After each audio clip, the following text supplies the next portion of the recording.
बेहतरीन experiment, gold foil experiment. तो देखिए हम लोग किधर थे, तो ये वाला जो है इसमें हमने देखा रेडियम जो है वो सोर्स ऑफ अल्फा पार्टिकल। तो alpha particle is doubly ionise helium. Doubly ionise helium मतलब क्या, हीलियम उसके ऊपर 2 पॉजिटिव चार्ज आ गया, 2 प्लस प्लस, तो 2 इलेक्ट्रॉन उसने दे दिए, तो क्या बना He plus plus, 2 positive charge alpha particle He2 plus. तो ये आ गया हीलियम, डबली आयोनाइज हीलियम। फिर ये जो अल्फा पार्टिकल्स हमने देखा कि ये स्लिट सिस्टम है, तो उसमें से अल्फा पार्टिकल जा रहे हैं, और क्या किया उधर हमने गोल्ड फॉइल लिया, और वो क्या है बहुत थीन है, गोल्ड पार्टिकल फॉइल जो है बहुत थीन लिया। अभी पहले तो सवाल है गोल्ड ही क्यों लिया, गोल्ड फॉइल ही क्यों लिया, वो बताओ, कौन बताएगा? Why gold foil only taken, why gold foil only will consider? Sir उससे डिफ्लेक्शन ज्यादा होगा। हाँ, गोल्ड फॉइल जो मोस्ट मैलिएबल मेटल है गोल्ड, पीरियोडिक टेबल का सबसे ज्यादा मैलिएबल मेटल कौन सा है? गोल्ड। गोल्ड। तो इसलिए क्या किया गया है, उसको गोल्ड फॉइल दिया गया है ताकि उसका थीन से थीन शीट बना सके। तो देखो उसका थिकनेस कितना है, बहुत कम है, 100 नैनोमीटर। 100 नैनोमीटर मतलब can you imagine how much it is less? Nanometre मतलब भी पहले से 10⁻⁹ होता है, तो 10⁻⁹ इंटू 100 मतलब कितना होगा, 10⁻⁷ मीटर। इतना है, इतना थीन शीट है, इतना थीन शीट, ठीक है। तो इतना थीन शीट होने इतना लिया हुआ है, तो वो गोल्ड फॉइल लिया उन्होंने, ठीक है। फिर अभी हमने देखा कि अल्फा रेज जो है, अल्फा पार्टिकल उनके ऊपर जैसे बम्बार्ड किए गए गोल्ड फॉइल के ऊपर, तो गोल्ड फॉइल के ऊपर बम्बार्ड किए, तो 3 कंडीशन हुए इधर। तो देखो मैं अभी 3 कंडीशन बताता हूँ आपको, 3 उसमें से ऑब्जर्वेशन और कंक्लूजन दोनों बताना है। तो मैंने बताया सपोज 3 स्टूडेंट है, तो पहला स्टूडेंट गया, पहला स्टूडेंट तो लेट हो गए, तीनों भी लेट हो गए, ठीक है, तीनों लेट हो गए, और अलग अलग क्लास थे, 3 अलग अलग क्लास थे, तो उन्होंने, और वो 3 के साथ और 3 थे, मतलब 2-2 का ग्रुप था, ऐसे 3 ग्रुप थे। तो ग्रुप में से पहला बच्चा उसको वो बोला तू जा तू जा, तो एक जन को जाने को भेज दिया उन्होंने। तो हर एक तीनों ग्रुप में से एक एक गया, 3 अलग अलग क्लास में, 3 अलग अलग टीचर थे, और 3 अलग अलग क्लासेस चल रहे थे। तो एक बच्चा गया पहले क्लास में, तो देखा कि पहले ग्रुप वाले ने देखा कि वो गया अंदर और बैठ गया, कुछ हुआ नहीं, टीचर ने कुछ बोला नहीं, कुछ नहीं कुछ नहीं, और कुछ वो बाहर भी नहीं आया, शांति से उसका लेक्चर अटेंड कर रहा। तो फिर उससे कंक्लूजन क्या निकालेंगे बोलो? इसका मतलब टीचर क्या है, बहुत, हाँ टीचर बहुत कूल है, वो कुछ बोलता नहीं है, वो इतना स्ट्रिक्ट वगैरह कुछ है नहीं, लेट भी गया तो कुछ फर्क नहीं पड़ेगा। तो इसलिए वो पहला हो गया, ठीक है। दूसरा, फिर दूसरा गया, तो उन्होंने क्या किया, देखा कि दूसरा जैसे ही गया उधर, तो उनको थोड़ी आवाज ही आने लगी है कि नहीं, अलग अलग बहुत सारे अलग अलग आवाजें आने लगी, धाड़ धूड़ धाड़ वैसे आवाज आने लगी उनको। तो समझ गए है कि नहीं, उनको जो समझना था वो समझ गए, बराबर है ना। टीचर ने क्या किया, they understood the thing. So third जो था, फिर उनको क्या किया, उनको बोला कि तुम बेंच पे नहीं बैठने का, जाके वो सेकंड इसमें बोला तुम कोने में जाके खड़ा रहो, तो उसको कोने में जाके खड़ा कर दिया किधर को, और थोड़ा पीटा भी उसको। अब तीसरी जगह पे देखा तो वो टीचर ने तो ना बल्कि पीटा उसको, बहुत ज्यादा पिटाई भी किया, आवाजें तो आई ही, और उधर से देखा कि वो बच्चा क्लासरूम से निकल के सीधा किधर गया, प्रिंसिपल के ऑफिस की तरफ। Principal sir. प्रिंसिपल के ऑफिस की तरफ गया। नहीं तो ठीक है, तीनों दूसरी तीसरी कंडीशन में थोड़ी चेंज करता हूँ, ठीक है। देखो दूसरा कंडीशन में, पहले कंडीशन में उसको बिठा दिया सीधा, दूसरे कंडीशन में क्या किया, वो स्टूडेंट को थोड़ा डाटा गीटा पीटा वगैरह, और उसके बाद उसको प्रिंसिपल ऑफिस में भेज दिया। तो वो डेविएट हो गया, उसको जाना था क्लासरूम, पर भेज किधर दिया, प्रिंसिपल ऑफिस में, ठीक है। और तीसरा था, तीसरों को बहुत झाड़ा बहुत पीटा, और वो देखा तो जब बाहर आया, तो वो जिस रास्ते से आया था, जिधर रुके थे, वो उसी रास्ते से वापस जा रहा था। वो उसके आंखों से पूरे गंगा जमुना बह रही थी, लेकिन उसका वॉल्यूम शेप साइज सब चेंज हो गया था, कलर भी चेंज हो गया था, उसका फेस कट बदल गया था, है कि नहीं। तो बहुत ज्यादा पीट के भेजा था उसको, तो वो कुछ बोला भी नहीं, वो चुपचाप भाग के गया उधर से। तो अभी ये 3 इससे पता चला कि पहला टीचर स्ट्रिक्ट नहीं था, थोड़ा स्ट्रिक्ट, दूसरा वाला थोड़ा स्ट्रिक्ट था, बट वो मारते इतना ज्यादा मारा पीटा नहीं उसने। तीसरे ने मारा तो मारा ही, और वापस सीधा वापस भेज दिया घर पे, तो वो बहुत ज्यादा स्ट्रिक्ट था, है ना। तो ऐसे 3 ऑब्जर्वेशन से 3 कंक्लूजन, तो वैसे ही 3 चीजें हुई इधर। पार्टिकल पहले जो है, मैक्सिमम पार्टिकल सीधा पास हो गए, उसमें से सीधा चले गए, ठीक है, सीधा पास हो गए, मैक्सिमम पार्टिकल जैसे के वैसे पास हो गए। फिर कुछ पार्टिकल क्या हो गए, लार्ज एंगल से डेविएट हो गए। क्या हो गए, लार्ज एंगल से डेविएट हो गए कुछ पार्टिकल, और कुछ particle as it is U turn लेके एज इट इज वापस आ गए। ठीक है, तो मैक्सिमम हम देखते हैं 90% पार्टिकल जो है, 80-90% पार्टिकल उसमें से पास हो गए, कुछ ही पार्टिकल डेविएट हो गए। और 10,000 में से एक पार्टिकल, 10,000 में से एक पार्टिकल, ठीक है, या 20,000 में से पकड़ लो, 10,000 10 या 20,000 में से एक पार्टिकल, 20,000 पकड़ लो, 20,000 में से एक अल्फा पार्टिकल क्या हो गया, वापस आ गया, जिस रास्ते से गया था उसी रास्ते से वापस आ गया। उसको बोलते रिबाउंड बैक। क्या बोलते हैं, rebound back. That one particle has rebound back या it has bounced back या rebounced back बोलेंगे।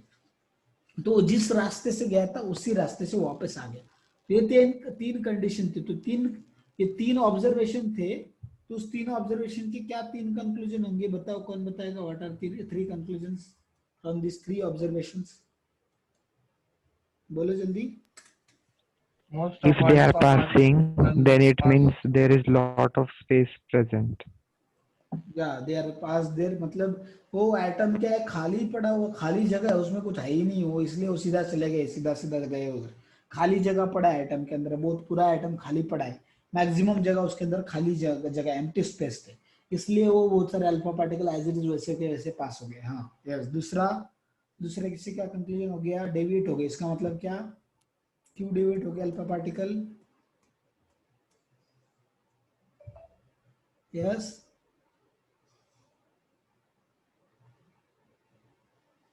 पहला तो उधर लिखा था इसलिए पढ़ लिया लगता है सब लोगों ने। दूसरा भी बताओ।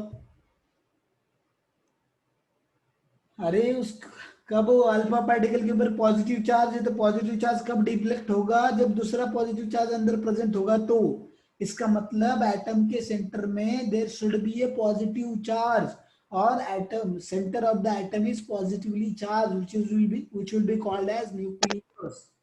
There is a presence of positively charged center which will be called as nucleus. ठीक है, तो उससे क्या होंगे, अल्फा पार्टिकल डिफ्लेक्ट होंगे। समझा? Yes, sir. Yes, Yes, sir. Yes, sir. Alpha particle deflect हो रहे, ये दूसरा कंक्लूजन। तीसरा कंक्लूजन क्या देखा हमने, कि जो मैक्सिमम चीज, जो अल्फा पार्टिकल थे, हमने देखा कि कुछ अल्फा पार्टिकल, बहुत ऐसे 20,000 में से एक अल्फा पार्टिकल वापस आ गया। इसका मतलब क्या, वो सीधा, वो बोले कि हम कुछ पार्टिकल देखो, वो बोले सीधा हम किसी से डरते नहीं, हमसे ना टकराना, ऐसा बोल के गए और वो खत्म हो गया। उधर लिखा था न्यूक्लियस ने, हमसे मत टकराना, ठीक है, टकराओगे तो चूर चूर हो जाओगे। वो सुना नहीं, बोला मत, कौन क्या करता है मैं देखता हूँ। बोले थोड़े से साइड से जाओ, इतनी खाली जगह है। बोले नहीं, मैं तुमको धक्का मार के जाऊंगा, तुमको हटा के जाऊंगा, तुम्हें हटना है तो हटो, नहीं तो मैं तुमको धक्का मार के जाऊंगा। बट वो धक्का मारने गया, खुद यू टर्न लेके वापस चला गया, ठीक है, क्योंकि न्यूक्लियस को तोड़ नहीं पाया। इसका मतलब क्या, कि न्यूक्लियस में जितना भी एटम का मास, वो सारा का सारा मास, मैक्सिमम मास जो है सेंट्रल पार्ट में एटम के, मतलब न्यूक्लियस में कॉन्सेंट्रेटेड है। समझा? yes, sir. Yes, sir. Nucleus में Yes. कॉन्सेंट्रेटेड है। तो ये तीसरा कंक्लूजन हो गया। तीन कंक्लूजन समझे क्या? Yes, sir. Yes, sir. Yeah. So these are the three conclusions. First conclusion is what? What is first? Atom has lot of space. हाँ, Yes. एटम जो है उसका पूरा एम्प्टी स्पेस, बहुत सारा स्पेस है, खाली जगह है बाहर, और उसका पॉजिटिव चार्ज न्यूक्लियस, और न्यूक्लियस में सारा मास जो उसका कॉन्सेंट्रेटेड है। ठीक है, समझे? So these are the three conclusion from Rutherford. Yes, sir. That we have seen three conclusions. तो ये हो गया। इसका बाद में देखो अभी रुदरफोर्ड्स एटॉमिक मॉडल। तो रुदरफोर्ड के कुछ देखते हैं कि उसके कुछ हमने देखा कि उससे हमने कुछ डिराइव किया, डिडक्शन से उसके, तो विल सी सम डिडक्शंस। तो उन्हें बताया कि हेवी पॉजिटिव चार्ज न्यूक्लियस है, जिस न्यूक्लियस में क्या क्या होता है, protons and neutron. Neutron. Yes, and proton positive charge, neutron क्या होते हैं, न्यूट्रल है। Neutral. Neutral charge. दोनों को, Neutral charge. प्रोटॉन और न्यूट्रल को, सॉरी, प्रोटॉन एंड न्यूट्रॉन को all together they are known as neutron, sorry nucleons. क्या बोलते हैं उनको ऑल टुगेदर? Nucleons. Neutron. किसको किसको बोलते हैं nucleons? Proton and Proton and neutron. Proton and neutron. Yes, तो न्यूक्लियस छोड़ के जो बाहर का एरिया है उसको बोलते हैं एक्स्ट्रा न्यूक्लियर पार्ट। क्या बोलते हैं उसको? Extra nuclear part. और उसमें क्या प्रेजेंट होते हैं? Electrons. हाँ, और वो क्या करते हैं? वो क्या करते हैं? Revolve. रिवॉल्व करते हैं। Yes, Revolve. और जितना भी मास है एटम का वो किसकी वजह से? न्यूक्लियॉन्स की वजह से, क्योंकि इलेक्ट्रॉन जो है बहुत हल्के होते हैं, बहुत ज्यादा हल्के होते हैं। हमने देखा कि इलेक्ट्रॉन का मास कितना, प्रोटॉन का मास कितना टाइम ज्यादा होता है? 1000। 1800. तो एक प्रोटॉन का मास मतलब ऐसे कितने इलेक्ट्रॉन लाने पड़ेंगे उसकी बराबरी करने के लिए? 1837 इलेक्ट्रॉन एक साइड में डालेंगे और उधर एक प्रोटॉन डालेंगे तो वो बराबर हो जाएगा। इतना बड़ा मास है, इतना ज्यादा मास है प्रोटॉन का। ठीक है, Yes, sir. बहुत मोटा है प्रोटॉन, और इलेक्ट्रॉन बहुत पतला है एकदम, है कि नहीं? ऐसा देखते हैं हम लोग। ये देखा हमने डायमीटर ऑफ दी। तो अगर देखते हैं कि इसका जो न्यूक्लियस का जो डायमीटर होता है वो कितना होता है? 10⁻⁻10 मीटर। 30. कितना होता है? नहीं, -10 मीटर या 30 सेंटीमीटर है, but I am telling about metre. कितना होता है? 10⁻10 मीटर डायमीटर। 10 meter. इसका डायमीटर, और इसका एटम का डायमीटर कितना होता है? 10⁻15 मीटर। कितना होता है? 10⁻15 मीटर। याद रखो मीटर में, ये जो दिया है इन्होंने centimetre, I am talking about metre. 10⁻10 and 10⁻15। तो एटम का तो देखो डायमीटर का रेशियो कितना आएगा फिर? 10⁵. कितना आएगा डायमीटर का रेशियो? 10⁵. +5। इसका मतलब जो एटम है न्यूक्लियस के कितना टाइम बड़ा है? 10⁵ टाइम्स बड़ा है। कितना बड़ा है? 10⁵ time. तो देखो उसके लिए एग्जांपल दे, तो एटम और न्यूक्लियस को कंपेयर करने के लिए एक एग्जांपल दिया था एक साइंटिस्ट ने। वो कौन सा एग्जांपल दिया था उन्होंने? तो देखिए कौन सा एग्जांपल दिया था एटम और न्यूक्लियस को कंपेयर करने के लिए उन्होंने? Football in a court. क्या क्या? हाँ, उन्होंने वो जो है वो बाद में दिया, उससे पहले उन्होंने दिया था apple on the earth surface. तो अर्थ के सेंटर में एप्पल रखा और apple is like a nucleus और earth like a new atom, ऐसा बोला उन्होंने। बट ये तो बहुत ज्यादा एग्जैगरेशन हो गया, एप्पल कितना छोटा, अर्थ कितनी बड़ी, और ये तो इतना बड़ा है नहीं। फिर वो एग्जाम्पल को रिजेक्ट कर लिया और बाद में उन्होंने कौन सा एग्जाम्पल लिया? फुटबॉल ग्राउंड है, फुटबॉल ग्राउंड के सेंटर में, एग्जैक्ट सेंटर में क्या किया? उधर फुटबॉल रखा। तो football on a football ground, तो football is like a nucleus and football ground जो that is like a atom. ठीक है, समझे? Yes, sir. देन उसका डायमीटर हमने देखा 10⁵ टाइम्स है। तो देखिए अभी तो डायमीटर न्यूक्लियस का जो रेडियस है that is directly proportional to cube root of, हम देखते नंबर ऑफ न्यूक्लियस, मतलब एटॉमिक मास को क्यूब रूट को डायरेक्टली प्रोपोर्शनल है। तो हमने प्रोपोर्शनलिटी साइन हटा दिया, तो r is directly proportional to a⁻1/3। A क्या है आपका उधर? What is A? Atomic mass atomic mass number. ठीक है, नंबर बोल रहा हूं मैं, एटॉमिक मास नहीं। What is that? Atomic mass number, मतलब प्रोटॉन प्लस न्यूट्रॉन। वो क्लोरीन का 35.5 नहीं आएगा उधर, ठीक है? उसके जितने भी प्रोटॉन है प्लस न्यूट्रॉन है वो आएगा उधर, उसका 35.5 नहीं आएगा। एटॉमिक मास नंबर याद रखिए, मास नंबर लेना है उधर। And R is the radius of nucleus, R naught is the radius of hydrogen nucleus, वो कांस्टेंट है। और वो कितना होता है? 1.33 इंटू 10⁻13 सेंटीमीटर। कितना होता है? 1.33 into 10⁻13 centimeter. यस, ये हो गया हाइड्रोजन एटम के न्यूक्लियस का रेडियस है, और वो कांस्टेंट है, तो वो देखा हमने। फिर ये एक हो गया उसका इसका डिडक्शन।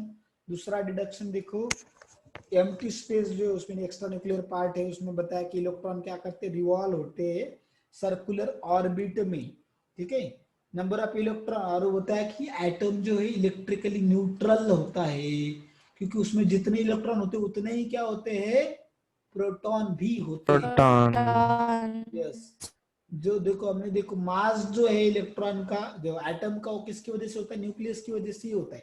और एक्स्ट्रा न्यूक्लियर पार्ट की वजह से उसका वॉल्यूम होता है, क्योंकि न्यूक्लियस इतना छोटा है तो उससे वॉल्यूम तो कुछ कंस्टिट्यूट नहीं होता, बट उससे मास जो पूरा का पूरा न्यूक्लियस में, और वॉल्यूम किसकी वजह से है, जो एक्स्ट्रा न्यूक्लियर पार्ट है जिधर इलेक्ट्रॉन घूम रहे हैं ना ऑर्बिट्स में, उसकी वजह से उसको वॉल्यूम है, समझे। तो एटम का sir. शेप कौन सा है, एटम कौन से Yes. शेप का है, एटम कौन से शेप का है, Yeah. हाँ Spherical. या Spherical. Spherical. Volume of the sphere हमें पता होता है क्या होता है, 4/3 पाई r क्यूब। न्यूक्लियस भी Wire cube. का है, न्यूक्लियस भी स्फेरिकल शेप, Spherical. Spherical. तो 4/3 पाई कैंसिल, तो r क्यूब या r of radius of atom upon क्या करेंगे, रेडियस ऑफ न्यूक्लियस।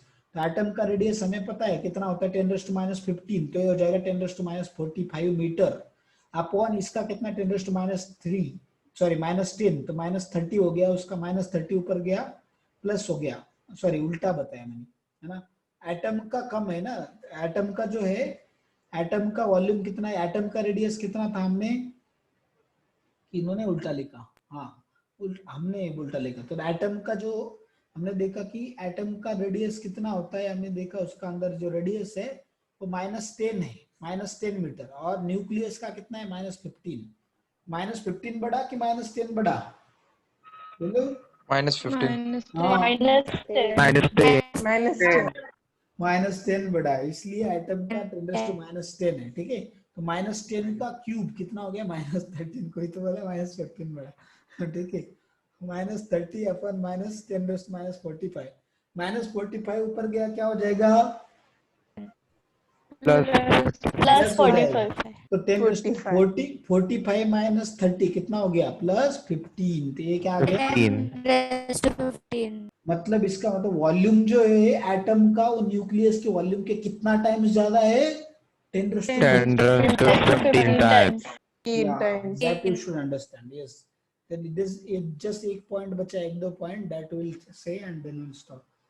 देखो अभी देखो, अच्छा जो इलेक्ट्रॉन रिवॉल्व होते हैं न्यूक्लियस में हाई स्पीड से, और सेंट्रीफ्यूगल फोर्स एक्ट हो रहा है न्यूक्लियस के ऊपर, हमने देखा, और इलेक्ट्रॉन जो है, देखो रुदरफोर्ड का ड्रॉबैक क्या है, रुदरफोर्ड का उसने बोला कि न्यूक्लियस के ऊपर ये जो सेंट्रीपेटल फोर्सेस को, जो न्यूक्लियस है positively charge, electron negatively charge है, तो बोले इलेक्ट्रॉन और न्यूट्रॉन जो आपका दिखते, इलेक्ट्रॉन एंड जो न्यूक्लियस है उनमें अट्रैक्शन है, और उससे क्या होगा, इलेक्ट्रॉन घूमते घूमते स्पाइरल होके उसके अंदर जाके गिर जाएगा, बोले इलेक्ट्रोडायनामिक्स थ्योरी के हिसाब से। That was the biggest drawback of this Rutherford, ठीक है। तो उसने बोला कि ये जो मॉडल है एटम का मॉडल, जैसा सोलर सिस्टम है वैसा ही है, एग्जैक्टली सोलर सिस्टम की तरह, जैसे सोलर सिस्टम में भी सारे क्या करते हैं, हम देखते हैं कि प्लैनेट Revolve. सन के अराउंड रिवॉल्व करते हैं, इलेक्ट्रॉन रिवॉल्व करते हैं अराउंड द न्यूक्लियस। इसकी डिटेल्स हम ड्रॉबैक और उसके पीछे और इसमें और भी चीजें बताने के लिए मुझे रुदरफोर्ड में मॉडल में, तो हम अगले लेक्चर में देखेंगे, और बाद में बोर मॉडल चालू करेंगे, हम एक्चुअल चैप्टर अगले लेक्चर में स्टार्ट होगा, ठीक है। Yes, sir. आज Thank you, sir. आज कल हमने बस पीडीएफ सेंड करो Thank you, देशभक्तों की। यस आज हमने बस इसका ट्रेलर देखा, कल उसका पिक्चर देखा, ठीक है। चलो थैंक यू, हरे कृष्णा।